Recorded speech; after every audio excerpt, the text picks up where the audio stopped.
There we go. Hello, hello. Hello. Right. So it's so nice to see you.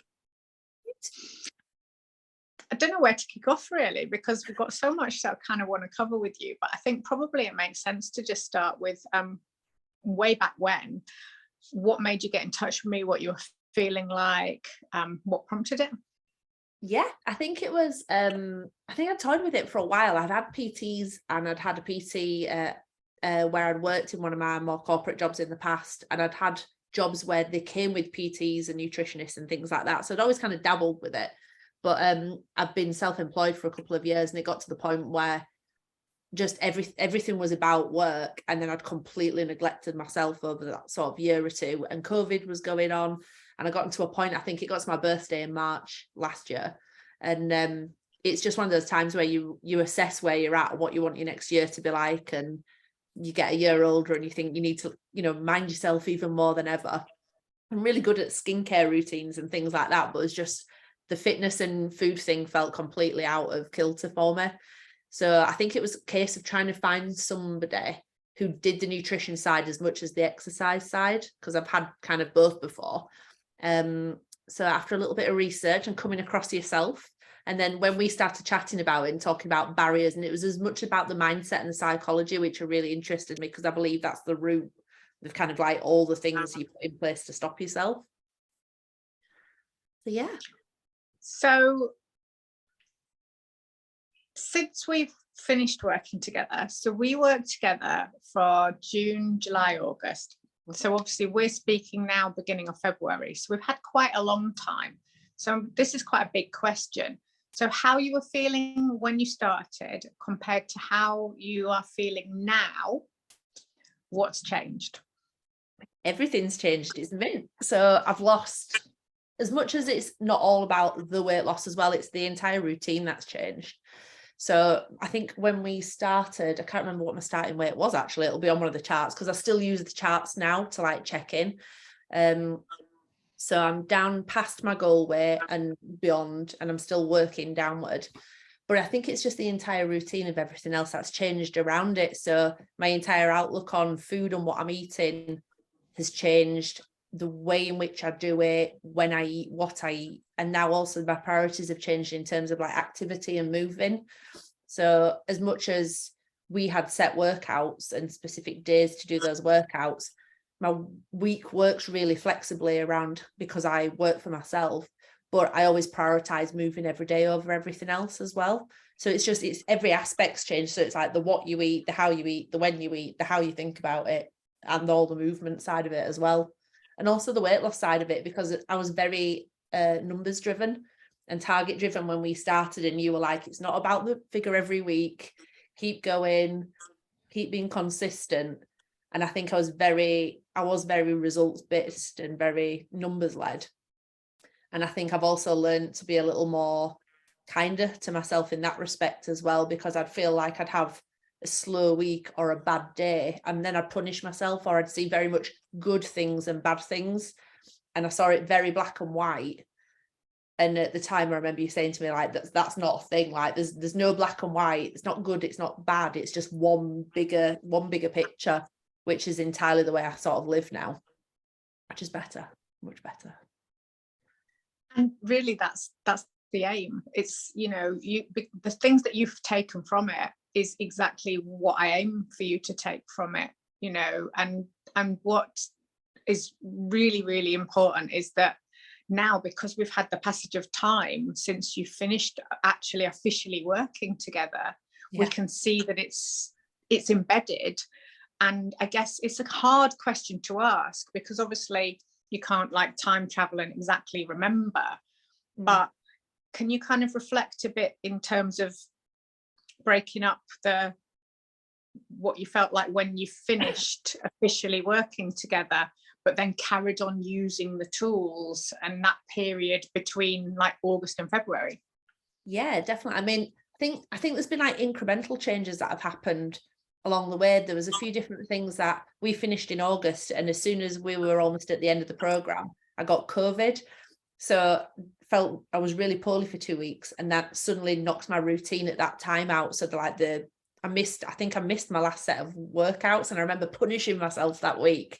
It's like week 12 or something, and I had not finished my not done all my workouts that week, and I was like really stressed about it. But I'd found, even though I was ill for a couple of weeks, by the time that time had passed, I was really keen to get back to the routine. So already I was wanting to get back to the movement element of it. And by that point, I'd say even doing like the steps every day was already embedded. So I was, there was always a walking every day. And then I think there was a really weird time through, we went away on holiday, and I was kind of like sick of eating and drinking by the time we came back from that. So already there was like a little click in my mind where something was like, I'm not fussed for eating this. And I used to be a bit of a weird, it was obviously a habitual behavior, but after every meal, I'd always want something sweet, or in my head, I crave something sweet. And I think I was definitely quite sugar dependent. And even though I don't have dairy and things like that, I was definitely like being able to eat like a square of dark chocolate was like my savior in a day. And now I'll go for like days or weeks and it's not even a thing anymore. So the sweet thing seems to have disappeared entirely.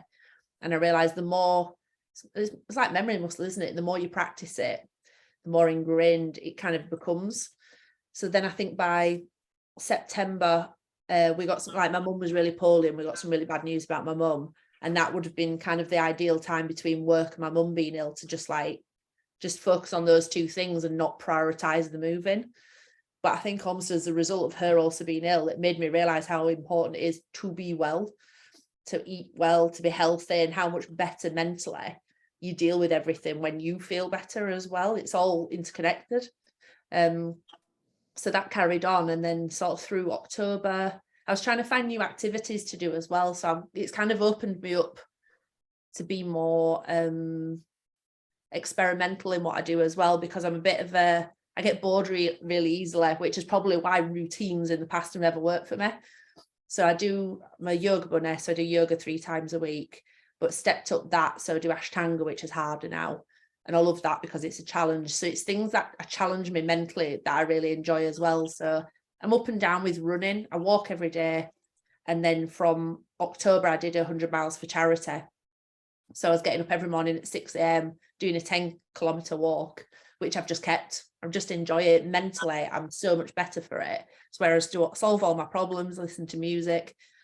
I've started climbing as well. So I really enjoy climbing. That's like quite meditative in itself because it's a thinky exercise and you're working out really hard and it's testing different muscles and stuff. So it's opened me up to being a lot more experimental in the activities I do as well. So even though I'm not necessarily following the same exact weight plan, doing the same weight thing 3 times a week, I've kind of explored and ended up finding my own little routines, and then I put weights into it as well. So it just works better for me. And I really love it. And that's the thing. It's like, even though you say, you're not in the past been good with routine and that you get bored, you've actually kept a lot of the key kind of pillars of what we worked on. And that's so crucial, because what you're demonstrating there is, although I'll start teaching people in quite a structured way of the key principles, then past a certain point, we adapt that to find your own way, because that's how people stick to things long term. Yeah. And it definitely just gets in totally ingrained. So the not snacking thing at first was like, oh yeah, okay, that's odd, because there's certain like diets or things you follow where they encourage you to snack. But I've always been a fan of fasting as well. So I've kept fasting going. So I eat 2 meals a day. And then snacking isn't an issue anymore. I just don't think about it. So it's one of those things that once you've practiced it enough, you realize that actually you're not actually interested in it. You're not bothered. It's just usually something to fill a gap or a hole. And even though I don't work into a routine well, because I move around where I work, and I don't have a consistent sort of routine during my weeks, the one thing that is consistent is always the movement, always the exercise, and always the getting out and about. And that's the one kind of solid now I've probably got, and everything else sort of rotates around it. And in terms of how this has kind of improved things like your lifestyle, your mindset, your habits, your relationship with food, your body image. I'm just throwing ideas out. Kind of, can you cover a little bit about if you feel you've had any changes in any of that sort of thing? Yeah, massive. Again, like loads of changes. I think it's just the positivity of mindset is a huge thing. So I think where I was probably this time last year, obviously very like work focused, completely felt really unself-confident, felt really sluggish, tired. You feel like you're starting at the bottom of a mountain, don't you, when you feel like crap, basically, and you don't know where to start, and you know you've got stuff to do. And it wasn't necessarily just about losing weight, or I think in my head maybe at the time it was about losing weight, because you tend to label things just feeling overweight, feeling like crap, but it's more about feeling strong and fitness now. So it's less focus on the exactly what the weight is, and more the fact that I've come down clothes sizes, I've got more muscle definition, I'm stronger, I go climbing and I'm getting better at it. I'm getting better at like yoga, I can run more and things like that. So, and that all builds confidence as well. So all these tiny little incremental things, as well as like knowing you're feeding yourself better, you're hydrating better, you've got better habits and practices, like going out and making sure I move every day.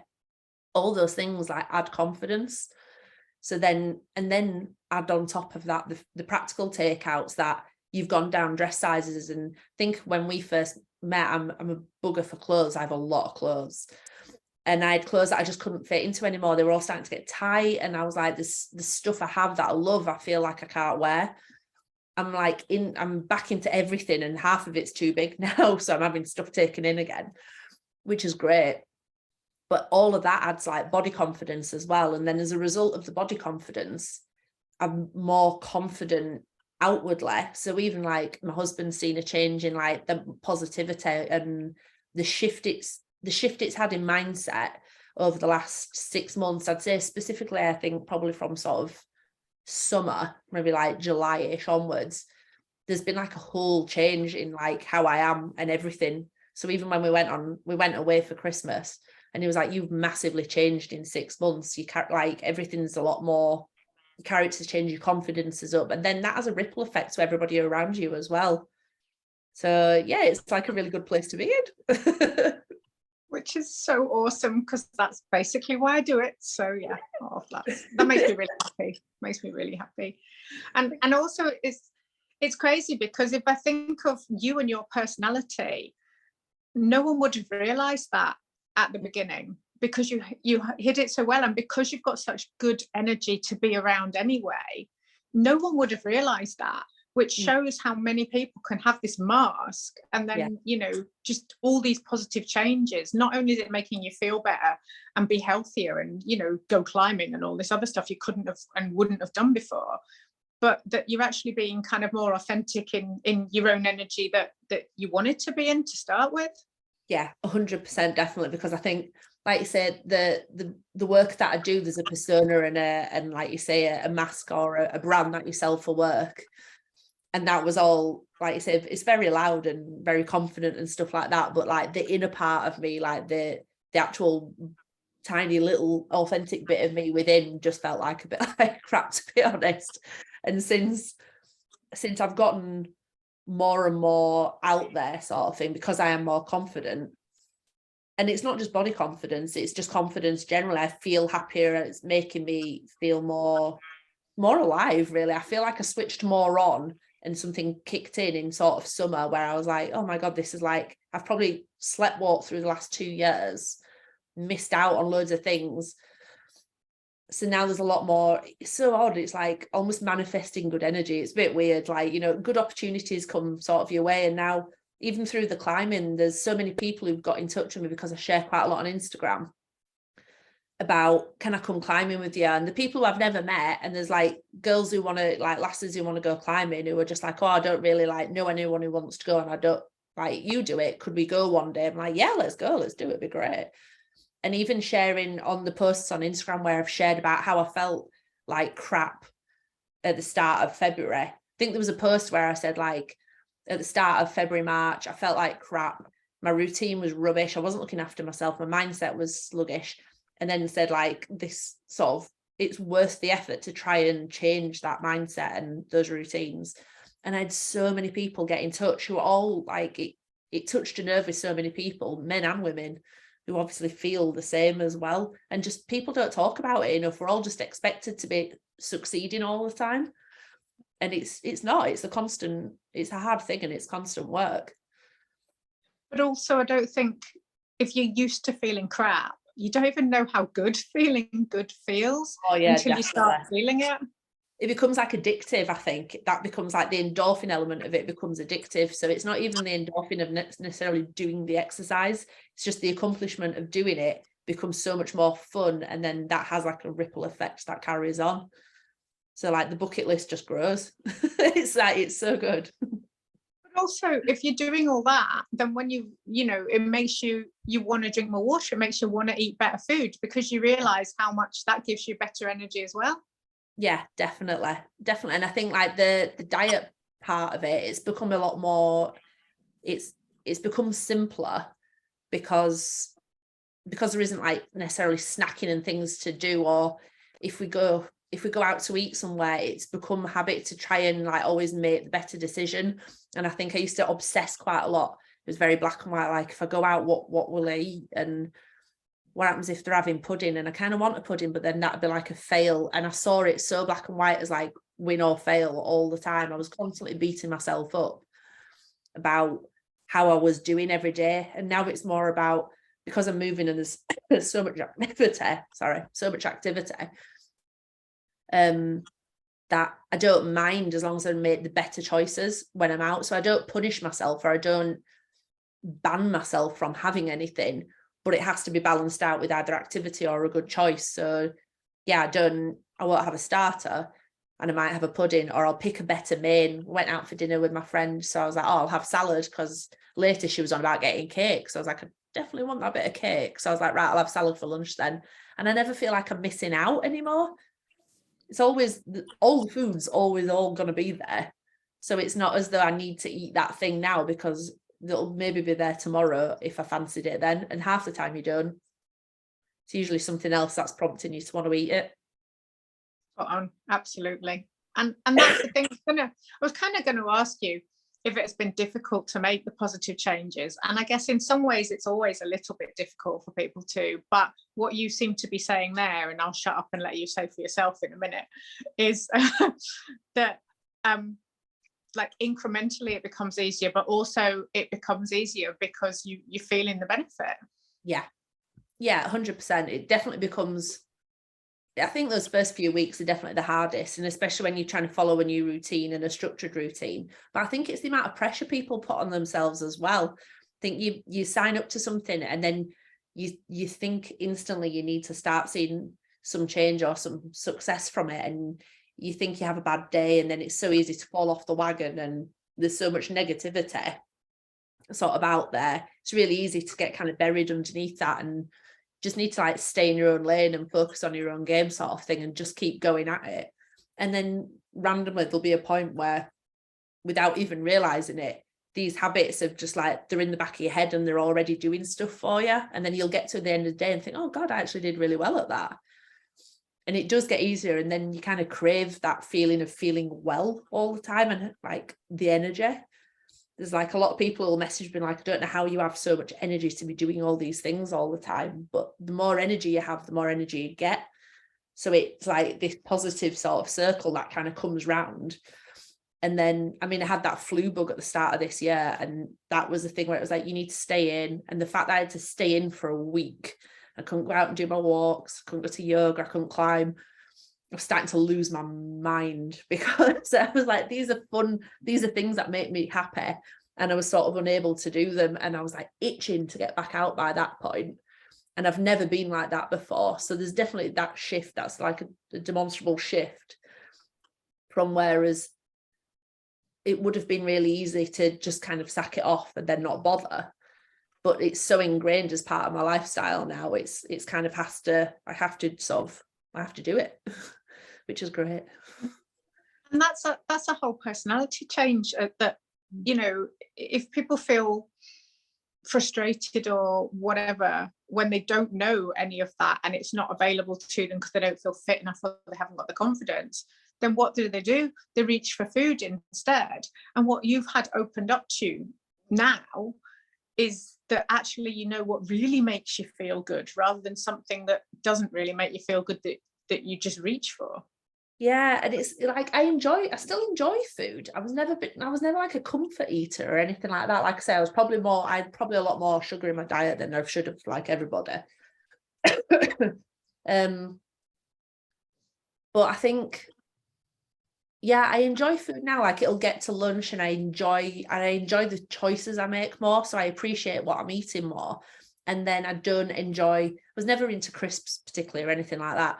But they're not things I just go to now. Like it's really sad. Like I'll appreciate a really nice piece of sourdough as like a delicious thing. I wouldn't eat it every day, but like you appreciate it more when you have it, and then food just becomes a byproduct of sort of existing, but it's not a central sort of point. But movement and exercise and being outside has massively become a central point for me now.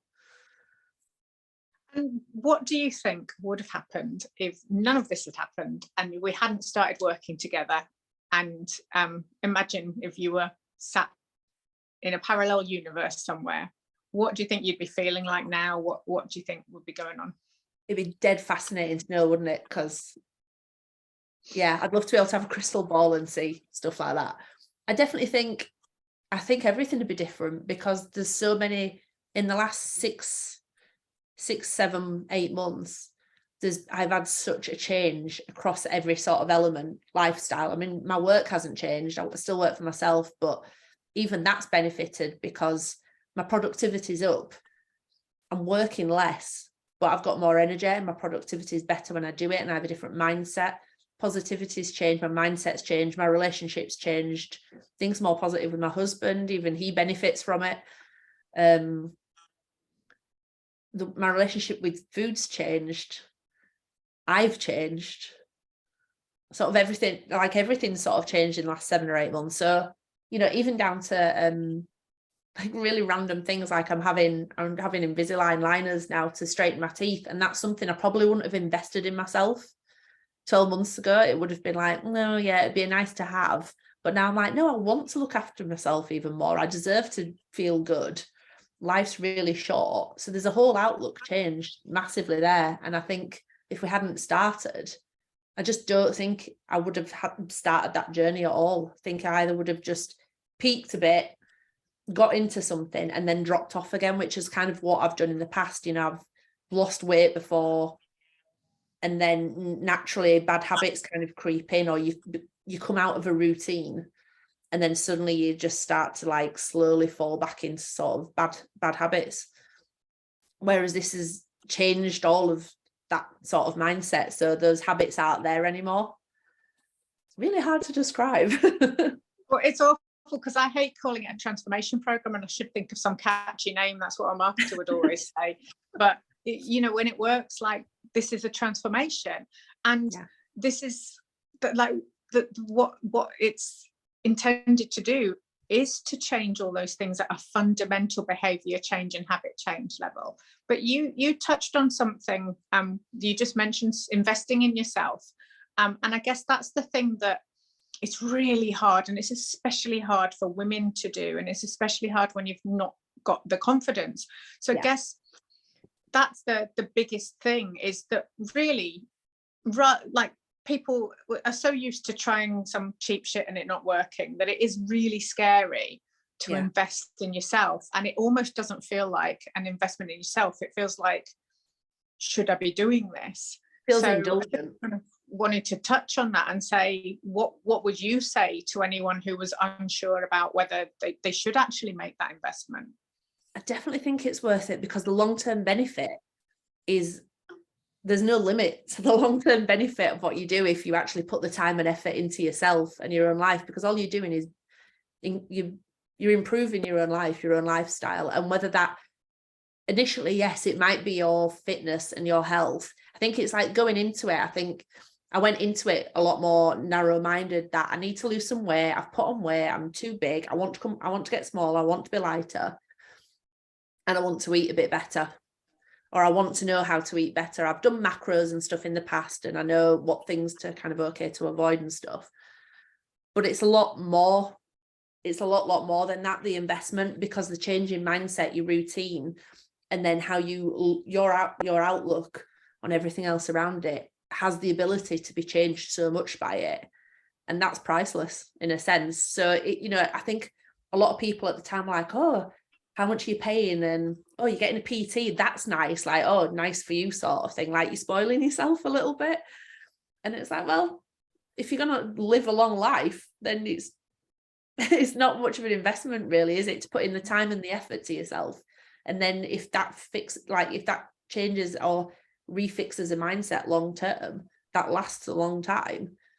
There's an awful lot of people who've got in touch with me and asking about how I've lost weight, or how, you're looking great, what are you doing? And everybody almost wants this silver bullet answer. So what is it you're doing then? Like, is there a specific exercise, or are you going to like Slimming World or something like that? And I've got different friends who all do different things. And I'm like, no, there isn't like one magic little answer. It's like all these little incremental changes that build up to this much bigger thing. And it's almost like nobody wants to hear the answer because everybody wants to hear I did this Slimming World for like 12 weeks and it was magic and it worked. Or, oh, I do this. Or they're like, oh, exactly what is your routine? And it's like, no, your routine will be different for you. But once you find it, then that'll be brilliant for you. And it'll just kind of feel a bit more effortless then. Long answer. I think that's one of the key things as well, though, that I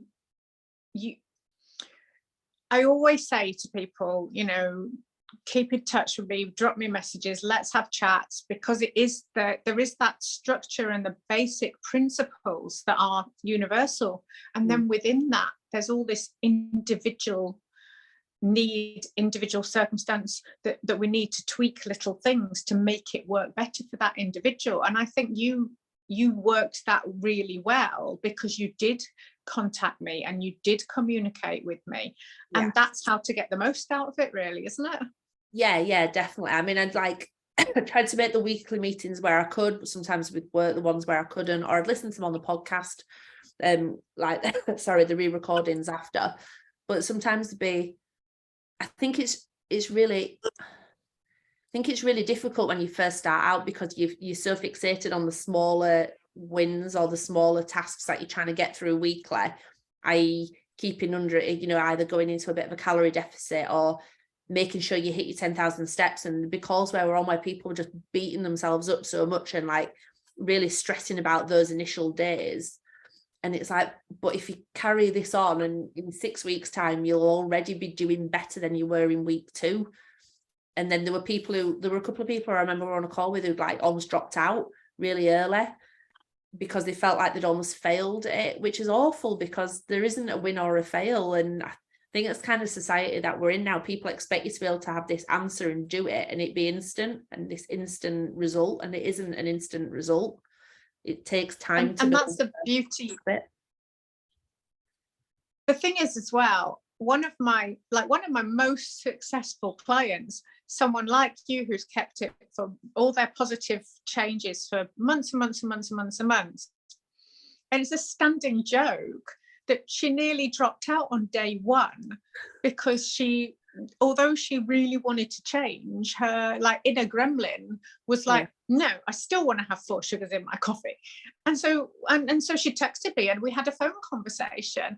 And that's all it took to have a bit of a chat, to get that support and keep going forwards. And like a year later, she's still absolutely amazing. But there's going to be that resistance, even if it's something you want, and people don't almost expect that now. They expect to be able to, the media's got a lot to answer for, basically. And you beat yourself up and you think, oh, why isn't this easy? But anything that's worthwhile is never that easy to have. So you are going to feel that resistance. Because I remember, I think, asking you, I was like, I think it was that I wanted soya milk or something like that in my tea or something. I can't remember. For the first 2 weeks, there was no, I don't have dairy anyway, but I couldn't even have soya milk. And I was like, can I just have a tiny amount? And that was like, I was fixated on this thing. And I was like, how bloody ridiculous. 2 weeks, that's all it was. But then it overcame that. And I think I had sweetener and stuff. And then it even got to the point where like even stevia is not great. So I just don't have sugar anymore now. Like, and it's easily, like, the habit's easily sort of worked its way out. But it is really easy to get railroaded by like the minutiae detail of where you think you got wins and fails in between. So I've eaten that today, like that's a fail, and then you obsess and beat yourself up about it. Whereas in reality, the bigger picture should be like, has it been an all right week? Have you moved enough this week? And the movement kind of eclipses some of the eating for me, like making sure I'm just out moving all the time. And then I don't want to eat crap, because then that undoes the good work I've done in the movement. But also, you know, being someone who is, if someone's like the people who look to lose weight, who aren't moving or doing anything, it's a very difficult situation to be in if you're not moving and you're trying to be in a deficit, because you're not going to get enough nutrients, because you're going to end up eating so few calories that you feel like shit. Whereas if you're moving more, you can eat more and you can still be in a deficit and you can have loads of fun stuff. And I suppose one thing that's really, it's like you mentioned a bit about the soy milk. And it's like when I do that reset at the beginning, that's like a hard reset for everyone to get out all the habits, to let you know what feels good, what doesn't, and to observe all that stuff. That can be really challenging for some people. And it's like, it doesn't mean you're not going to have that thing forever. It just means we're going to go, right, let's just stop a moment and let's say, well, instead of having bread at every meal, what could we have instead? And let's see how that feels. It doesn't mean you're never going to have it again. You know. Yeah, definitely. I feel like the thing of not feeling as though, I think that's the thing, there's so many programs out there which ban things, or like, you know, the Slimming World things have got red and green foods and like good and bad foods, and it's like there's no such thing as, there are foods that really processed stuff you shouldn't obviously be eating, but there isn't, like, I think it's so easy for us to think something gets banned or it's off the table, and then it's almost like we're depriving ourselves of something that in our heads we think we really want. We don't, but just the thought of the deprivation alone's enough to like make it a negative thing, and then before you've even started, it already feels like a negative move. So it's like the mindset thing and the psychology side of it for me has been huge in being able to then make better choices and how I view things now, and how I was taught to myself as well about stuff has been really big. But also there's been a really big change to it, even like my cycle as well. So in terms of like my periods and things like that, I'm not on a pill or anything like that, and I've always been set cycles. But because I'm healthier, even my cycle has massively changed, and that's much better now as well. And that was a massive game changer. I think that sort of took a few months, but by summer, that had changed hugely, and that's been a really big change for me as well, which is much better. I don't have migraines or anything like that anymore, hormonal based stuff like that either. And you're not the first client who said that to me. I've had clients who've been able to come off prescription painkillers when we've sorted out their diet, and then the nutrition quality, and also added more movement in. And also thinking forwards, and you know this because we covered this in the program, but you know, there is research about nutrition quality and about movement and exercise minimizing perimenopause symptoms as well. So, you know, there's so many benefits. And I suppose the other thing is, you know, you've had some really tough things go on in the past few months, and also obviously, you know, like everyone else, you've had various lurgies and everything. And one of the things that and you mentioned you've been away. One of the things that people kind of think is, oh, I can't do that now because it's not the right time. And I always say, okay, there will be certain times when it's definitely not the right time. Like if someone was in the middle of emigrating, that probably wouldn't be the best time to start a program or something. But generally speaking, in terms of having structure, routine, better energy, and not having to waste cognitive load on thinking, what am I going to eat and what am I going to do and blah, blah, blah, has that helped or hindered when you've had other challenges, be that personal or work-based? I think it's definitely helped now. So I think in terms of the eating element of it, obviously there's a simplicity to it because I'll do a bit of fasting, and then I have my lunch around a similar sort of time every day. I don't have set things that I eat. But equally, I don't know, I don't find it as hard to know what to eat as much anymore. Just it's easy, it's kind of made it simpler, it's stripped it back a bit, made it a bit easier. And even though we eat out a lot, we go out quite a lot, still then I find it easier to make better choices when I'm out and not then stress about it either. Like, make the choice, enjoy that, job's good. Whereas before I'd go out and then maybe like eat a pudding and then really stress about this pudding and I'm like hyper obsessed on it. So I don't have that relationship with food now where I see it as being like evil or the devil, or constantly having this like battle with like whatever I eat. The only time I have felt it creep back in is when I've been ill, because I've not been able to be active over a couple of weeks. When I eat, I feel like because I'm not balancing it out with movement, then I start to feel like, oh, I'm going to get sluggish again. It's all going to creep back. But the fact that I'm already desperate to get out shows the sign that it's already changed my mindset anyway.